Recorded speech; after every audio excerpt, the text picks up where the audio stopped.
Turning point হচ্ছে এই 35 নম্বর বছরটা। এই বছরটা থেকে শুরু হয়ে যায় বাপ হারানো। দেখবেন হঠাৎ দাদি মারা গেছে, দাদা মারা গেছে। এই বছরটা থেকে আপনার শখ আহ্লাদগুলো বিসর্জন দেওয়া শুরু হয়ে যায়। আগে মনে যা চেয়েছে আপনি তাই কিনেছেন, আর এই বছর থেকে আপনার দায়িত্ববোধ শুরু হয় বিশেষভাবে আপনার ভিতরে।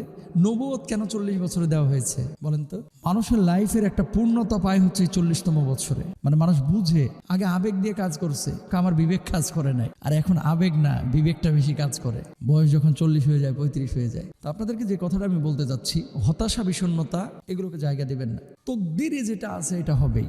আপনি যতই চেষ্টা করেন আপনি আপনার তকদিরকে নিয়ন্ত্রণ করতে পারবেন না। তকদিরে যেটা আছে সেটা হবেই। তাহলে আপনাকে কি করতে হবে? ওমাইয়া তাওয়াক্কাল আলাল্লাহি ফাহুয়া হাসবুহ। আমি আল্লাহর উপরে তাওয়াক্কুল করব, আমি চেষ্টা চালাবো। ঘুমায় ঘুমায় কম্বলের নিচে ঢুকে ঢুকে আপনি স্বপ্ন দেখেন অনেক বড় হবেন। কিসের বড় হবেন আপনি? স্বপ্ন তো সেটাই যেটা মানুষ ঘুমিয়ে দেখে না, যেটা মানুষ জাগ্রত অবস্থায় ফিল করে অনুভব করে সেই স্বপ্ন বাস্তবায়নের জন্য চেষ্টা চালায়। আপনাকে সেভাবেই প্রস্তুত হতে হবে।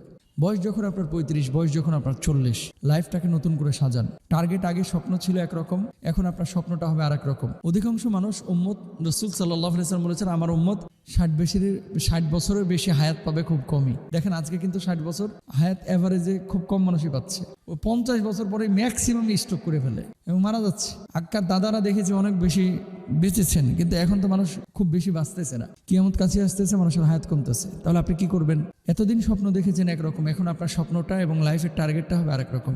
আপনি নিজেকে পরিবর্তন করবেন, আমলে মনোযোগী হবেন। আপনি যখন যেটা মনে চাইবে সেটা করবেন না, আপনি আল্লাহর জন্য নিজেকে নিবেদিত করবেন, নিজেকে উপস্থাপন করবেন। এবং জীবনের 30টা বছর, 35টা বছর, 40টা বছর চলে গেছে, আর মাত্র 20 বছর তার মানে বাঁচবেন এভারেজে।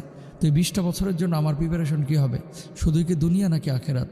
অবশ্যই আপনার আখেরাত আপনাকে প্রায়োরিটি দিতে হবে।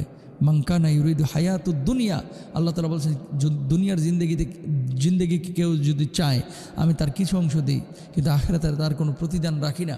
আর কেউ যদি আখেরাতকে চায় আমি দুনিয়াও দিই আখেরাতও দিই।